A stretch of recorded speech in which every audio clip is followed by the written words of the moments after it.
ناظرین، drama serial جان نثار اپنے آخری اختتام کو آ پہنچا ہے۔ لاسٹ ایپیسوڈ آپ لوگوں کو بہت جلد دیکھنے کو ملنے والی ہے۔ دوستو، آپ لوگوں کو دکھایا جائے گا فضا کو فراز تو اب اس گھر سے نکال ہی دے گا۔ اب جیسے ہی فضا اپنے اب گھر آئے گی تو اب اس کا اور دعا کا بہت ہی زیادہ جھگڑا بھی ہوگا، کیونکہ فضا اب دعا سے کہتی ہے کہ میں تمہیں کبھی معاف نہیں کروں گی، تم نے میرا گھر برباد کر دیا ہے۔ یہ بات سنتے ہی اب دعا بہت زیادہ پریشان ہو جاتی ہے اور وہ فضا سے کہتی ہے، یہ تم کیسی باتیں کر رہی ہو، میں نے تمہارے ساتھ کیا کیا ہے؟ فضا اس سے کہتی ہے، تمہاری وجہ سے فراز نے مجھے اس گھر سے نکال دیا، اگر تمہارا جھگڑا فراز کے ساتھ تھا ہی تو تم اسے معاف کر دیتی، تم نے یہ سب کر کے میری زندگی برباد کر دی ہے۔ تو مزید دعا اس سے معافی بھی مانگتی ہے اور اس سے کہتی ہے کہ تم یہ بھی جانتی تھی کہ فراز نے جو میری زندگی کے ساتھ کیا یہ بھی تمہیں اچھی طرح سے معلوم تھا۔ یہ سنتے ہی اب مزید فضا کو اور بھی زیادہ غصہ آتا ہے اور وہ دعا سے کہتی ہے، میں تمہیں کبھی معاف نہیں کروں گی، اپنے یہ دل سے بات نکال دو کہ میں تمہیں اب معاف کر دوں گی، میں تمہیں کبھی معاف نہیں کرنے والی۔ یہ سنتے ہی وہ مزید اس سے کہتی ہے، تم مجھے معاف تو نہیں کرو گی، لیکن تم یہ بھی جانتی ہو کہ فراز اتنا گھٹیا انسان تھا کہ وہ تمہیں بھی بہت جلد طلاق دے دیتا اور وہ کسی اور لڑکے کو پھنسا لیتا۔ تم یہ نہیں جانتی کہ وہ کیسا لڑکا ہے، کیونکہ اس نے جو میرے ساتھ کیا یہ سب مجھے پتہ ہے۔ اگر میں تمہیں اس کی ساری اب حقیقت بتا دوں تو تم بھی اب میرا ہی ساتھ دو گی اور تم اس کے خلاف ہو جاؤ گی۔ یہ سنتے ہی فضا اس سے کہتی ہے کہ اب جو بھی تھا، لیکن تھا تو وہ میرا شوہر، میں اس کی زندگی میں بہت خوش تھی کیونکہ وہ میری زندگی کا اب ہم سفر تھا، لیکن تم نے یہ سب کر کے مجھے بہت زیادہ دکھ دیا۔ یہ سنتے ہی مزید دعا اس سے کہتی ہے کہ اب جو بھی ہو گیا اب تو ہو گیا ہے، لیکن میں تم سے معافی بھی مانگتی ہوں۔ تم نہیں جانتی جتنا زہر میرے دل میں تھا فراز کے خلاف، تم نہیں جانتی کہ میں اپنی زندگی کو کیسے گزار رہی تھی۔ یہ سنتے ہی وہ مزید اس سے کہتی ہے کہ وہ یہ سب تو مجھے معلوم تھا، لیکن تم یہ نہیں جانتی کہ تم نے جو میرے ساتھ کیا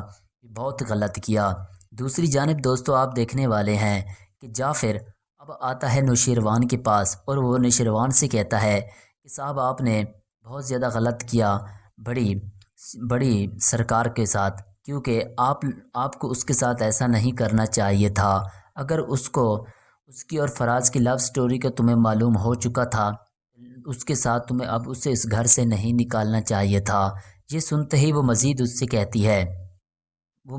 کہتا ہے کہ تم نہیں جانتے کہ دعا نے میرے ساتھ کتنا غلط کیا، اگر اس کی اور فراز کی لو سٹوری تھی تو مجھے یہ سب بتا دیتی۔ لیکن مزید یہ سنتے ہی جعفر اس سے کہتا ہے کہ آپ نہیں جانتے کہ میں نے کشمالہ کو فراز کے ساتھ باتیں کرتے ہوئے سنا ہے۔ یہ سن کر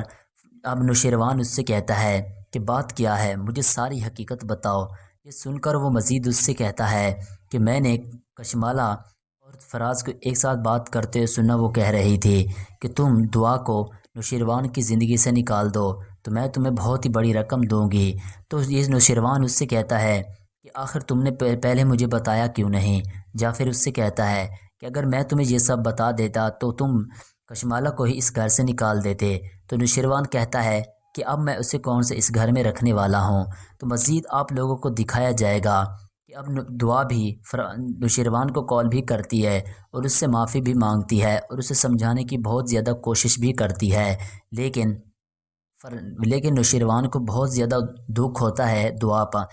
پر۔ وہ دعا سے کہتا ہے کہ اب تم نے مجھے دھوکے میں رکھا، اگر تم مجھے ساری حقیقت پہلے بتا دیتی تو یہ سب نہ ہوتا، اگر تمہارا اور فراز کا آپس میں کوئی چکر تھا تو تم مجھے ساری حقیقت بتا دیتی تو میں یہ سب نہ کرتا، لیکن تم نے یہ سب باتیں چھپا کے مجھے بہت بڑا دکھ دیا ہے۔ تو دعا اس سے کہتی ہے کہ مجھ سے جو بہت بڑی غلطی ہو چکی ہے، میں اپنے کیے کی تم سے معافی مانگتی ہوں، لیکن فراز بھی اب اپنے انجام کو پہنچ چکا ہے۔ تم نہیں جانتے کہ فراز نے میرے ساتھ کیا کیا، میرا اب تو اس کے ساتھ کوئی بھی چکر نہیں تھا، تم نے ہی خود مجھے مجبور کیا تھا خود سے شادی کرنے کے لیے، لیکن اب میں نے تم سے شادی کر لی، اگر تمہیں فراز کی حقیقت معلوم ہو بھی گئی ہے تو میں نے کون سا اس کے ساتھ کوئی چکر لگایا تھا، وہ خود ہی میرے پیچھے تھا۔ اب میرا تم سے جب شادی ہوئی تو وہ خود ہی تمہیں اور مجھے دور کرنے کے لیے کوشش کر رہا تھا، اور وہ تو صرف یہی چاہتا تھا کہ نوشیروان مجھے طلاق دے دے، اور تم نے ویسا ہی کیا اور مجھے گھر سے نکال دیا۔ تو مزید دعا کہتی ہے اگر تمہیں میرے بارے میں کچھ معلوم ہے تو تم مجھے سب کچھ بتا سکتے ہو، ہم دونوں مل کر سب کچھ سلجھا دیں گے۔ تو یہ سنتے ہی اب مزید اس سے وہ کہتا ہے ایسا کبھی نہیں ہونے والا، تم نے جو مجھے دھوکے میں رکھا میں تمہیں کبھی معاف نہیں کروں گا۔